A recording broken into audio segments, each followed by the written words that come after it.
The rarest move in chess. I know what you're thinking. You think you have all the answers. I was like you once. It's gotta be en passant checkmate, right? You know, the weird pawn move done in a way to cause checkmate. Or, wait, maybe castling checkmate is more rare. Or something with pawn under promotion. There's a simple way to get to the bottom of this. Let's just look at a bunch of games of chess. Whatever happens the least often must be the rarest, right?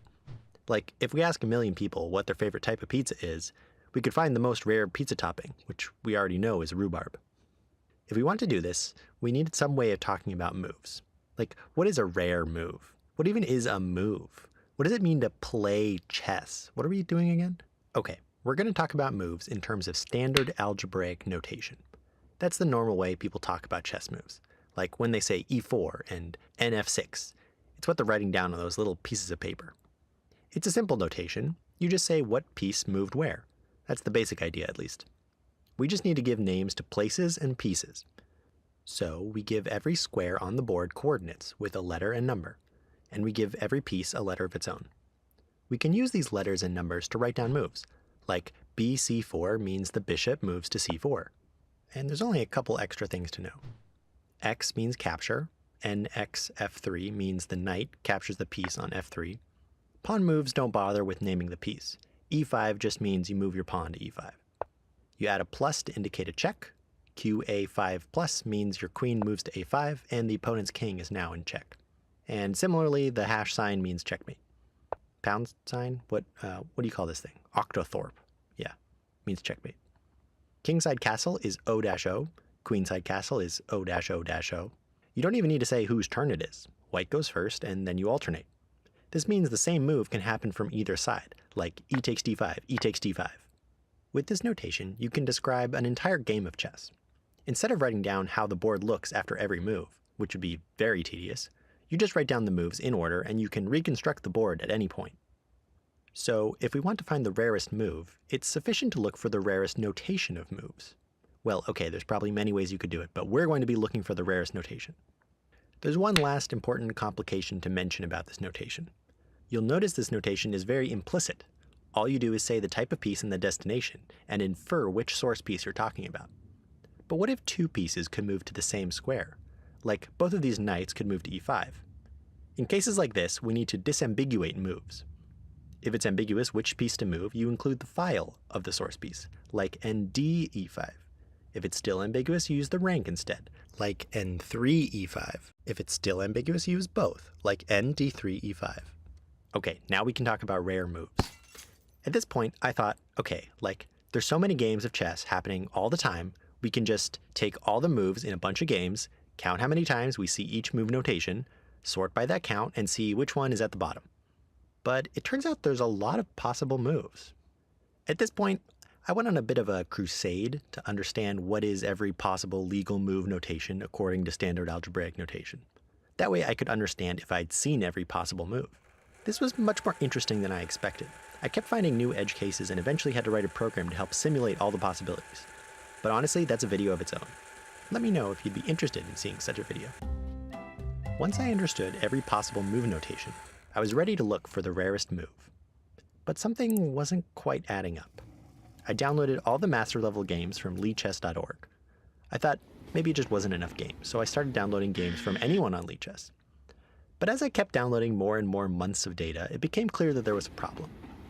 Eventually, I had gone through all of the games ever played on Lichess, containing 5 billion games and 9 terabytes of data. That's 16 games a second, every second for 10 years.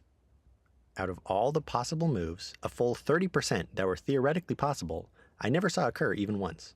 My dream of saying that a specific move, like q a1 h8, was the rarest was shattered. Instead, I found there are entire categories of moves that are rare. So, I've identified 4 candidates for the rarest category of move in chess. As we go through them, place your bets for which one you think will be the rarest according to the data. Let's start with a warm-up to get acquainted with how these rare moves work. Generally, rare moves require multiple unique circumstances to overlap together. Like, most moves aren't captures, and most moves aren't checkmate, but even less moves are both capture and checkmate. So, with that in mind, let's start by looking at the queen. Recall how in our algebraic notation, if it was ambiguous which piece would move, we needed to disambiguate.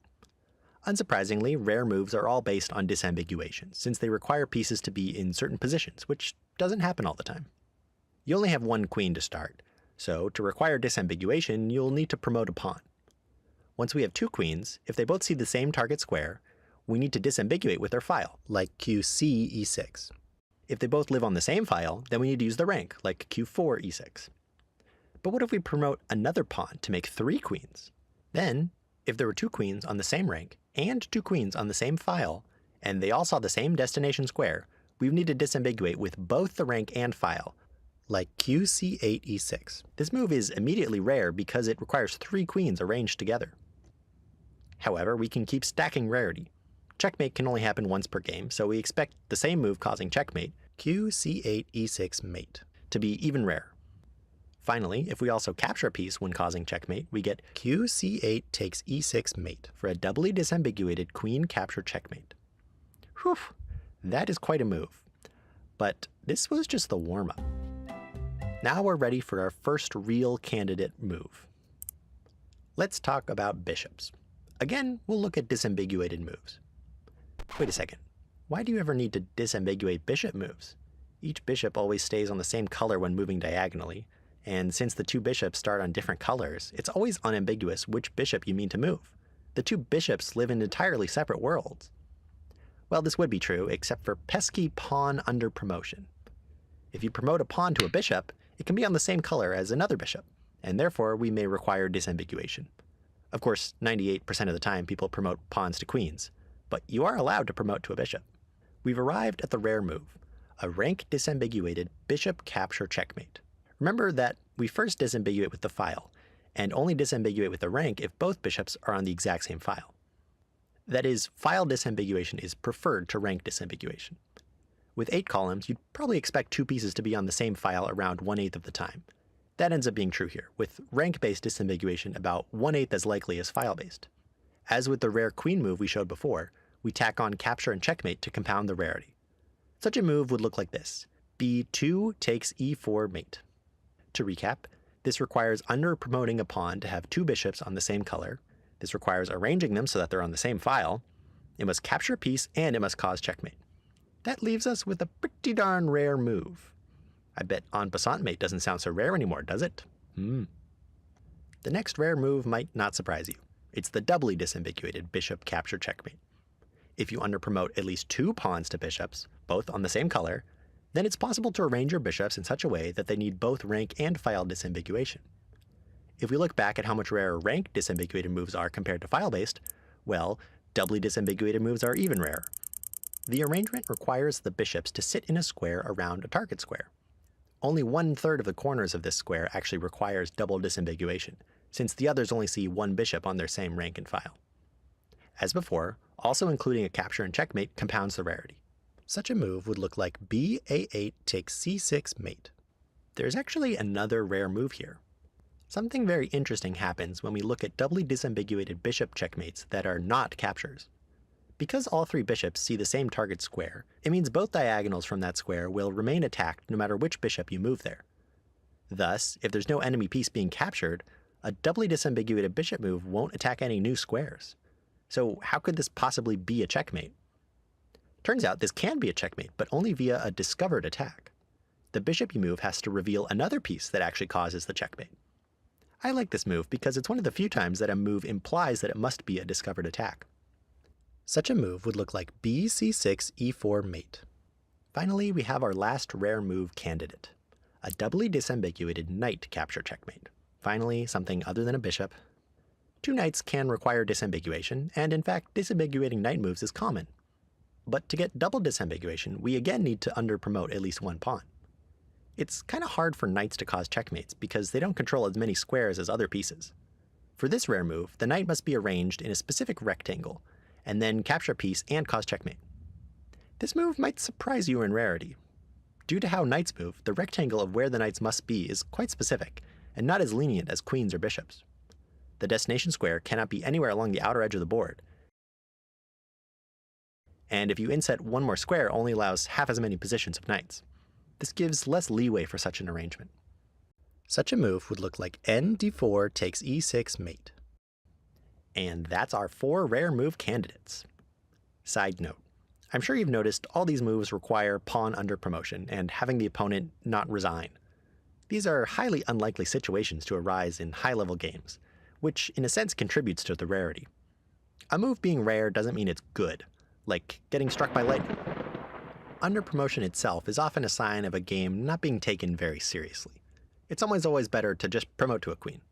I mean, you could envision cases where you must under promote to avoid stalemate to justify these moves being theoretically possible in a real professional chess game with no funny business, but such a game would be so rare you'd never actually see it happen. Alright, so far everything we've done here has been completely theoretical. If we want to get a real answer for what's the rarest move, we need to look at the data. From all the data Lichess makes available, I found 342 billion moves. So can we talk about rare moves? Let's talk about rare moves. Some starter stats. Pawn mates are not really uncommon, with about 0.01% of moves being a pawn mate. Very few of these are en passant mates, but it's still on the order of tens of thousands of occurrences. Castling with checkmate, O-O mate, and O-O mate make up 0.00001% of moves. I found about 50,000 instances out of the 342 billion. Interestingly, long castle mates is twice as common as short castle mates, probably because the rook ends up more in the center where the king starts out. These moves are pretty rare, but it's just the beginning. A king move that captures a piece and causes checkmate, like king takes a1 mate, is actually even rarer than either of these, with just 13,677 occurrences, just 1/4 as many as castle checkmates. This is probably rare because such a mate requires a discovery, since the king can't directly threaten the other king. And with that, we're ready to see which of our candidates is actually the most rare. Place your bets now! First up is our warm-up move, doubly disambiguated queen moves. There were 42 billion queen moves, out of which I found 63,199 doubly disambiguated queen moves. But our idea was to look for captures with checkmate. When looking at doubly disambiguated queen capture checkmates, I found, drumroll, 179. Just 179 times in 342 billion moves. That's 0.00000005%. Now that's pretty rare. As we talked about, it requires 2 pawns to promote, then sit in a square, then capture a piece, and cause a checkmate in one move. That's a lot to ask for. Okay, but again, that's just the warm-up. Now for our first real candidate for rare move. It's rank disambiguated bishop capture checkmates. I found 211,294 disambiguated bishop moves, of which only 22,035 were rank disambiguated. And how many of those cause capture and checkmate? A measly 26. Yep, that's 0.000000008% of moves. Since knights can require rank disambiguation without pawn under promotion, the equivalent knight move happens 200 times more often than our rank disambiguated bishop capture checkmate. We're getting into pretty rare territory now. And now let's talk about non-capture bishop double disambiguated checkmates. These are the ones that required a discovered attack after under-promoting at least 2 pawns. And how many of these did we find? Drumroll. 1. Yep, that's right. I found exactly 1 of these.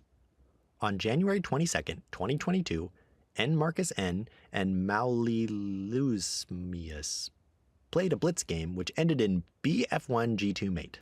Indeed, they had 3 bishops in a square and moved the corner one, revealing a discovered attack via a queen. Wow. So that's it then.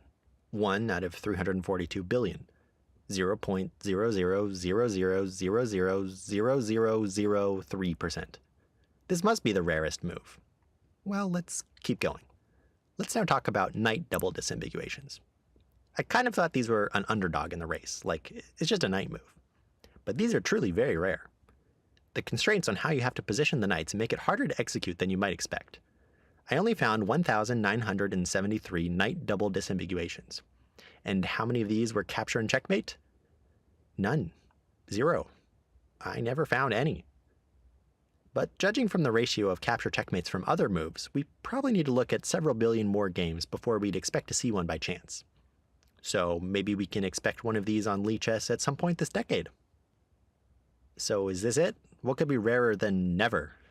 Well, finally we have the bishop double disambiguation capture checkmate.